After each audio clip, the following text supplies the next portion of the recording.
Welcome to this segment on moral injury and PTSD. In this segment, we're going to define moral injury, what causes it, the effects of it, and current approaches to treating it. Moral injury is defined as the profound psychological distress that results from actions or the lack of actions which violate one's moral or ethical code. Morally injurious events can include acts of perpetration, acts of omission, or experiences of betrayal from leaders or trusted others. Moral injury is not a mental illness, although experiences of potentially morally injurious events can lead to negative thoughts about oneself or others, as well as deep feelings of shame, guilt, or disgust, which can lead to the development of mental health problems. Now, that was the overview introduction. Here are 4 different definitions of moral injury, and I really want you to think about how civilians, law enforcement, military, healthcare workers, teachers, pretty much anybody, may have experienced these in the last 10 years. Drescher et al. In 2011 defined moral injury as a disruption in an individual's confidence and expectations about one's own or others' motivation or capacity to behave in a just and ethical manner. In what ways have we seen or have people experienced in the past 10 years disruption of their confidence and expectations about their own motivation or capacity to behave in a just and ethical manner? Now, that happens a lot. That's one of those people are faced with choices and sometimes they make the wrong one. But also, in what ways over the past 10 years have individuals' confidence and expectations about other people's motivation or capacity to behave in a just and ethical manner? And Gwen says, turn on the news. And yes, unfortunately, we are bombarded with examples of people, not only leaders, not only politicians, but other people, even civilians who may not be behaving in a just and ethical manner. Unfortunately, to kind of embrace the dialectics with this or whatever you want to say, what is reported on TV, what is reported on the news is only the stuff that they think you're going to watch. And they tend to put the worst stuff out there. They report to you all the bad stuff that's going on, but they don't report the good stuff. Kind of like what happens to our brain with PTSD when it notices is more tuned in to the bad stuff and just overlooks the good stuff. So it is important to recognize that there have been a lot of things, and it's probably more prominent now than it was back in 1986 when we didn't have the internet, when we didn't have 24/7 bombardment with news and information and stuff, and when there weren't so many channels that were competing for ratings with each other. Back when I was little, okay, I know I sound like an old fogey now, but back when I was little, we had 3 channels, and that was it. And when the news was off, the news was off. And unless you went and read the paper, that was about the only other thing. In 2009, Litz et al. Further described moral injury as the inability to contextualize or justify personal actions or the actions of others, and this unsuccessful accommodation of these experiences into pre-existing moral schemas. So this is where the shoulds come in.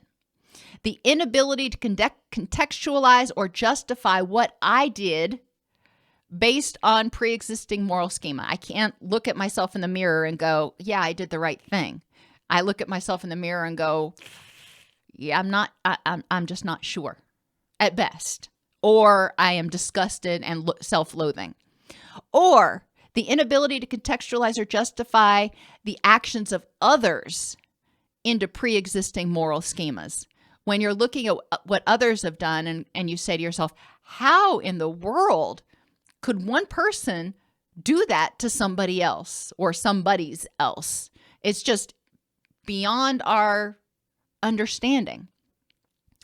And that can lead to a sense of disgust and anger and irritability, and unfortunately, sometimes overgeneralization, where we start thinking that all people in a particular category may be untrustworthy and amoral. Shea 2014 emphasizes leadership failure and the betrayal of what's right by a person who holds a legitimate authority in a high-stakes situation. Now, for law enforcement, this could be the captain or the lieutenant. In the military, it could be the captain or the lieutenant. In hospitals, it could be the attending physician. You know, you can see where there are, in where we work, you know, it could be your boss who holds a legitimate authority and could fire you if you don't do what they tell you to do. What really occurs here is when the person feels betrayed.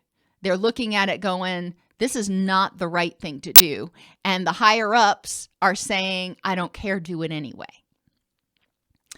And then in Silver in 2011 talks about a deep soul wound that pierces a person's identity, sense of morality, and relationship to society. So if they do it, it may be something that they look at themselves and go, I can't look at myself in the same way after doing this. If somebody else does it, they may say, I can't look at others in the same way, knowing that there are people out there who could do this.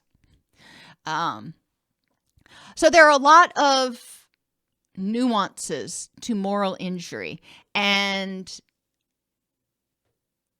ultimately, it seems to have a lot to do, you know, obviously with what you feel you can control and what you feel is just and good in the world, and whether you can trust yourself or trust other people. So it goes back to that sense of safety and empowerment. In what ways has social media potentially confounded moral injury?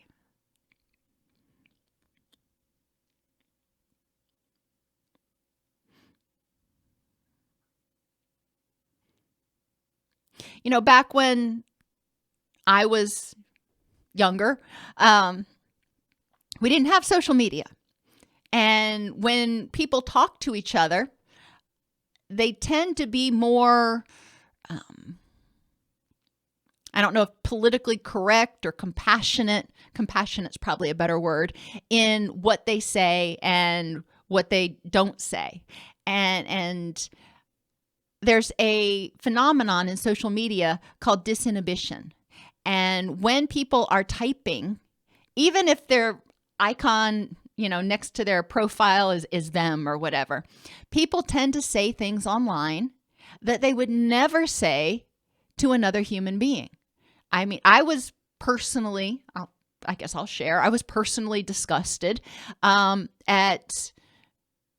during the last election at all of the name calling on, you know, I was just, and it wasn't just politicians. It was people calling other people names and being very denigrating to one another. And it was confusing to me why people that, you know, probably normally were very compassionate people, I would think in real life, you know, they get online and they can just be so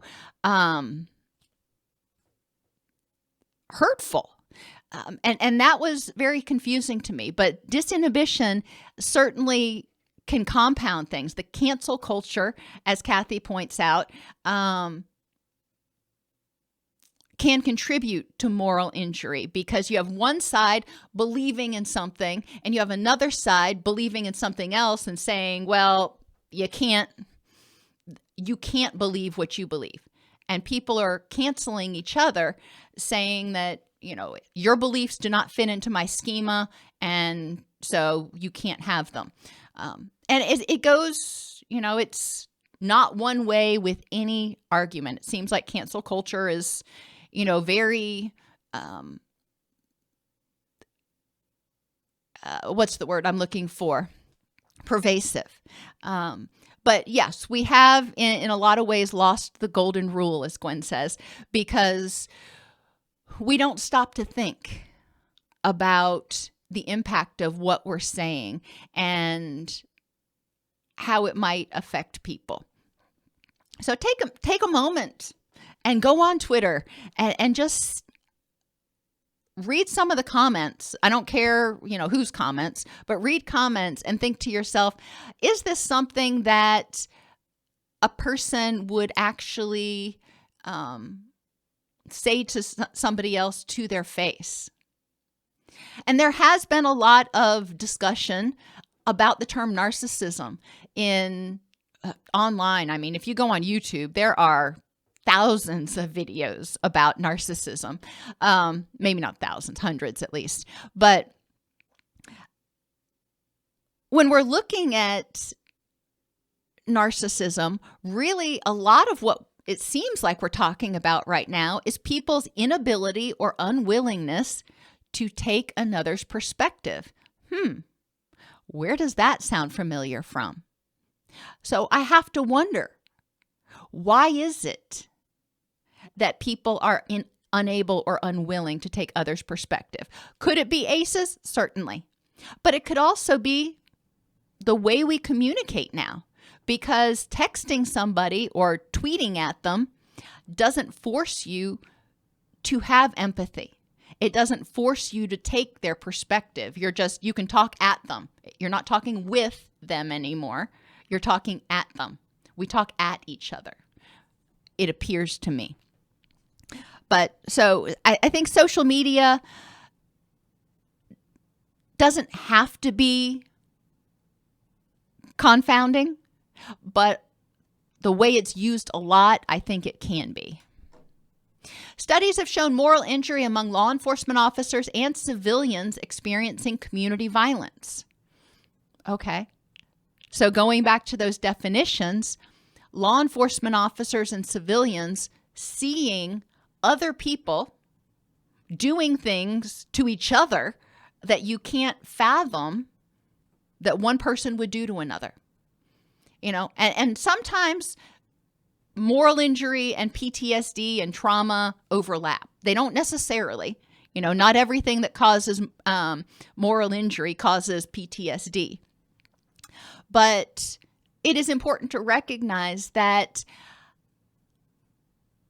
a little piece of us is affected, or maybe a bigger piece of us is affected, every time we see something that, or see somebody engage in a behavior that goes against our moral compass, or that when we engage in a behavior that goes against our moral compass.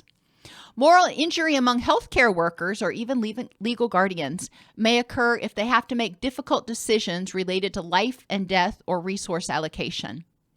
During pandemics, some healthcare workers may feel like they must choose between caring for infectious patients and keeping their patients safe. We heard that repeatedly over the past year, and this was definitely something that weighed heavily on healthcare workers. And the term healthcare needs to be expanded, because there were a lot of us who work in residential settings and things that, had to show up for work. It wasn't like we could just discharge everybody from crisis stabilization and say, hey, I really want to keep my family safe, so you're on your own. That's not what we can do. So you're in a moral quandary. Thinking back to the Hans dilemma, if you remember the Kohlberg dilemma, where Hans's wife is really, really sick, and he has to make a choice. He can either steal the medication because he can't afford it and save her life, or he can obey the law and let her die because he can't afford the meds. So that's really what we're talking about with moral injury. I mean, there are other examples, but when people are present for end-of-life scenarios that are counter to their beliefs about how people should die, such as patients dying without loved ones present, continuing to live despite horrific pain, or having to withdraw life support. So, depending on people's beliefs about suicide, assisted suicide, and, that whole realm in there, it's going to affect different people differently. If you have a loved one who's in a coma and their advance directive says to withdraw life support or whatever, I don't know how that exactly works, but I know there are times when people are expected to withdraw life support from their loved one.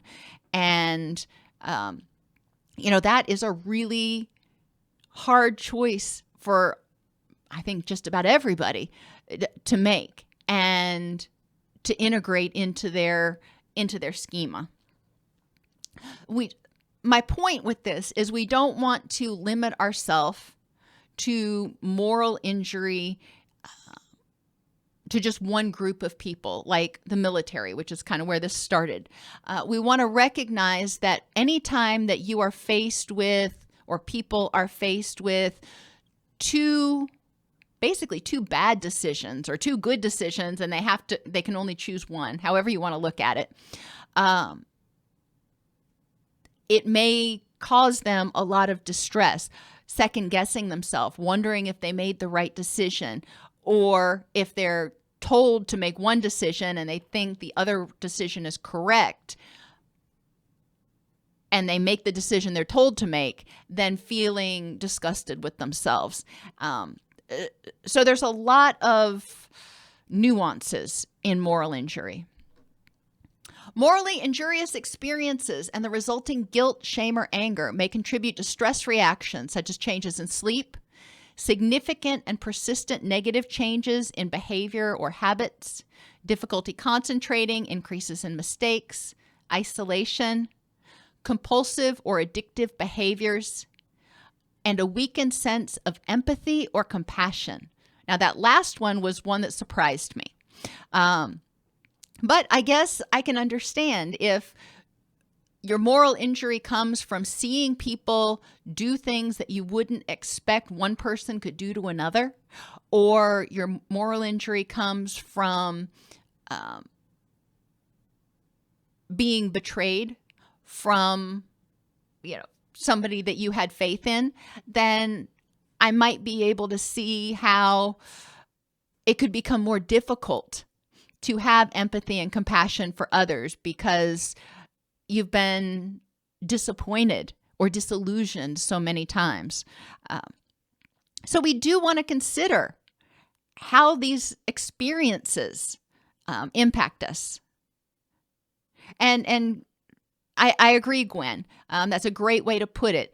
This lack of or unwillingness or inability to experience empathy and compassion may be a way to deaden the pain of betrayal, because it's hard to be empathetic and see these things going on and see people not doing anything to stop them and, feel okay and exist. If the morally injurious situation was also a traumatic event, it can lead to symptoms of PTSD. But we do want to recognize if people are experiencing moral injury, let's think ER nurses, okay? If they're experiencing moral injuries, then they're having symptoms like changes in sleep, and we know that that's going to make them more at risk for PTSD. And then something happens in the ER that is traumatic, bada boom, then they're at greater risk of developing PTSD as a result. Think about the ways these behaviors impact the loved ones and the children of the people who have experienced moral injury. How does it affect them? How does it affect their ability to create secure attachments and, all that stuff if they are not sleeping well, if they have negative changes in behavior, difficulty concentrating, they're isolating because they just can't deal with, input, and or engaging in compulsive or addictive behaviors and having a weakened sense of empathy and compassion. Now, sometimes that weakened sense of empathy and compassion is directed toward the group that you identify the offender with, but sometimes it's just with everybody. At a certain point, sometimes the moral injury can be so exhausting that it's too much to empathize. It's too much to have compassion because it just hurts too much.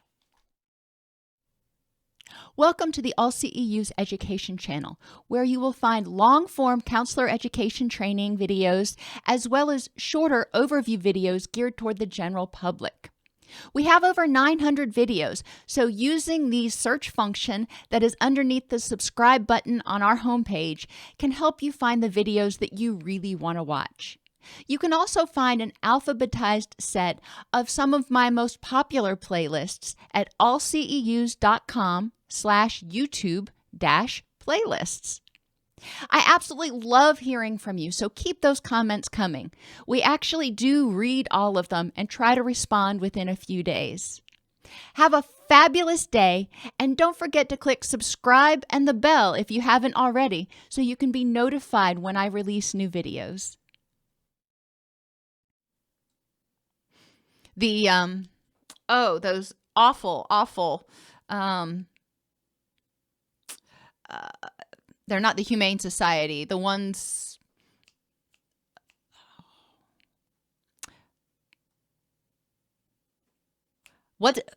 who does the commercials with the animals that are abused? Anyway, I can hear the song. PETA is one of them. ASPCA, thank you. Those commercials, I have to turn them off. They are just too overwhelming for me and to deal with.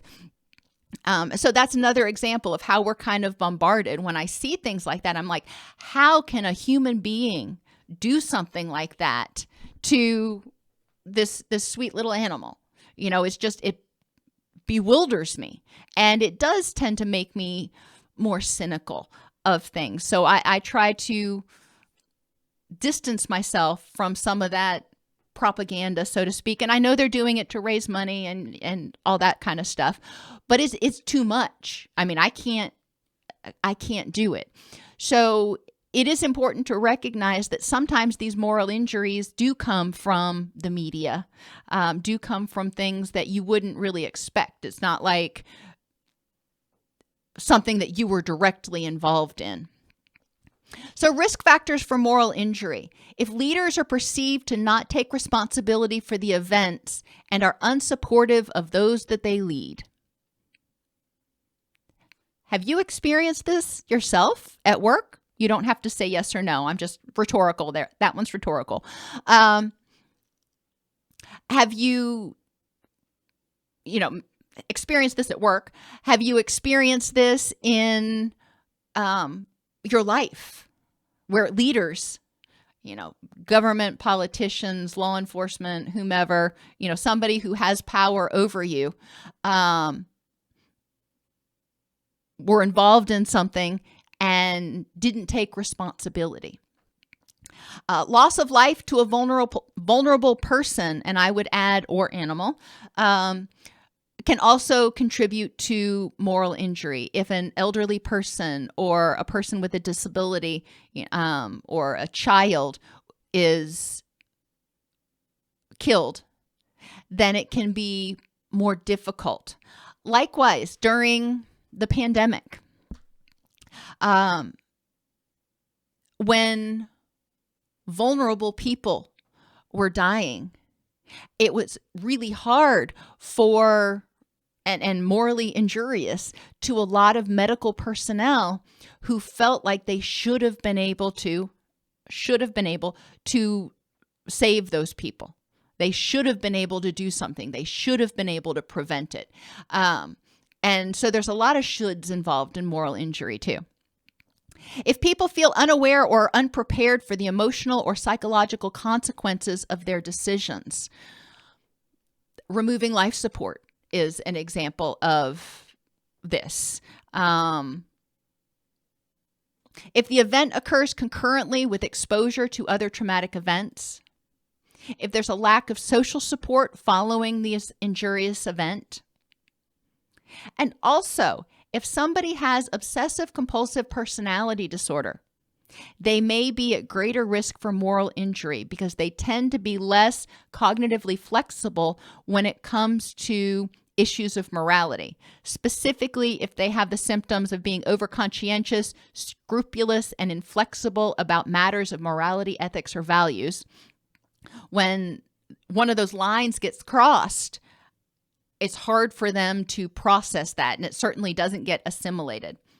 And if they are reluctant to delegate tasks or work with others unless others submit exactly to the person's way of doing things. So if they tend to be very rigid and controlling and other people betray them, it can be extremely stressful, traumatic for the person.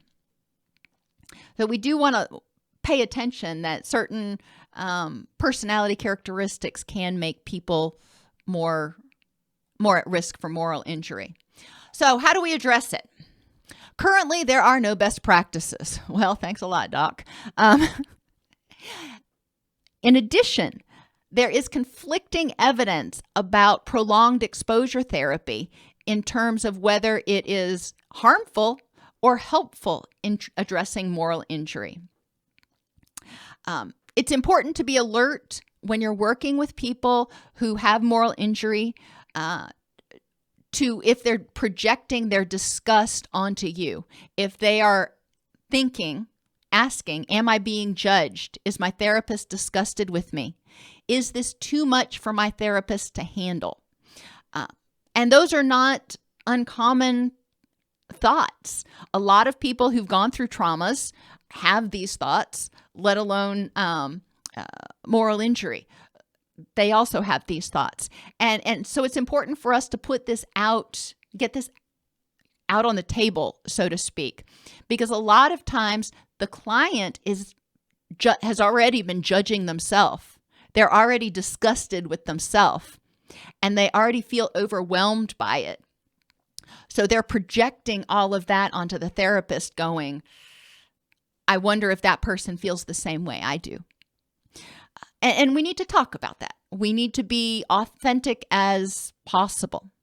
Moral injury may lead patients to believe that they do not deserve to feel better, which could negatively affect how much they engage in and comply with treatment.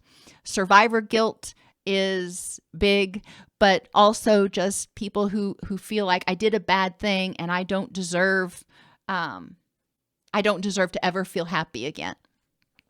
So we need to explore those thoughts with them. Acceptance and commitment therapy has actually been adapted for moral injury, and there's a 12-session group protocol focusing on helping patients live in accordance with their values, identifying their rich and meaningful life, being mindfully aware of the present, accepting it non-judgmentally, and figuring out what are the best thoughts, behaviors, and actions that I can take in order to move me towards my goals of a meaningful life. Adaptive disclosure is a 12-session individual treatment that helps patients by using an imaginary dialogue with a compassionate moral authority. By appointing blame, making amends, and in some versions, self-compassion and mindfulness meditations, the person works through the morally injurious event.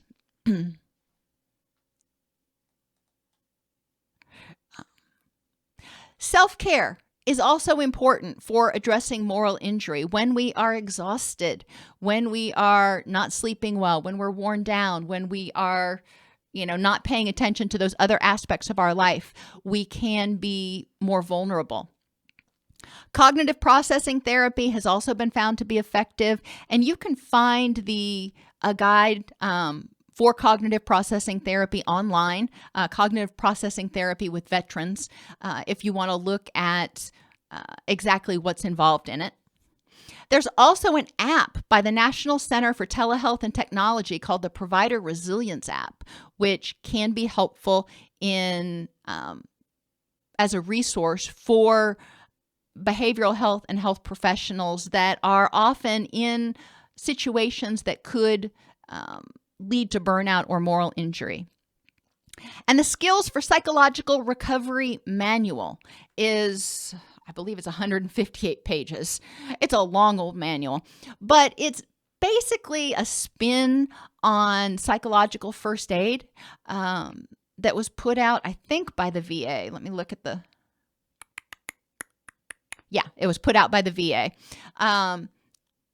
That can provide tools that can be used in the aftermath of a stressful situation. Maybe in a hospital, resources had to be allocated one way because there was this, huge catastrophic event, and it may have caused moral injury to certain people who thought it should have been handled differently, whatever. But the Skills for Psychological Recovery manual is an interesting approach at identifying potential risk factors and things that need to be worked through in order to help people assimilate what happened. Moral resilience helps reduce feelings of being deficient, neglectful, or weak by helping the person. So acceptance and commitment therapy also can be effective at helping with developing moral resistance. Having the courage and confidence to confront distressful situations by following values and beliefs while maintaining perspective. So we can help people explore the situation and how they acted in accordance with their values and beliefs to the best of their ability at that point in time. If they were told to do something and they didn't agree with it, or they had to make a choice that they didn't want to make, but they made it anyway. For what reasons? What reasoning guided that decision making? What courage enabled them to make that decision? And in what way is that decision actually in line with your morals and values? For example, removing life support from somebody whose, advance directive was to have the life support removed. Okay, so that's a big moral decision for people, and maybe the person doesn't believe in suicide, doesn't believe in assisted suicide, but they did it anyway. So what rationale did they use that helped them make that decision? Recognize what is and is not within one's control. In that particular case, healing this person is not in your control. Adhering to their wishes, that is within your control. And resisting the presumption that there's only one way to consider one's moral obligations. In terms of a end-of-life decisions, moral obligations could be to help the person be as comfortable as possible versus, insisting that they continue to live in agony, if they're in a lot of agony. There are different moral issues, and looking at what was the moral principle that supported your decision. Why did you do it? Because it was right. And this goes to kind of what Teal was referring to with Kohlberg's stages of moral development. Did you do it because it benefited you? Did you do it because it was right for the person? Did you do it because it was right for society as a whole? What was it that motivated your ultimate decision? Moral injury is defined as the profound psychological distress that results from actions or the lack of them which violate one's moral or ethical code. And this can be, again, actions that you do or don't do, or you see others do or fail to do. There are currently no best practices, as this is a relatively recent conceptualized syndrome, although acceptance and commitment therapy may be effective at increasing moral resilience. So what questions do you have about moral injury?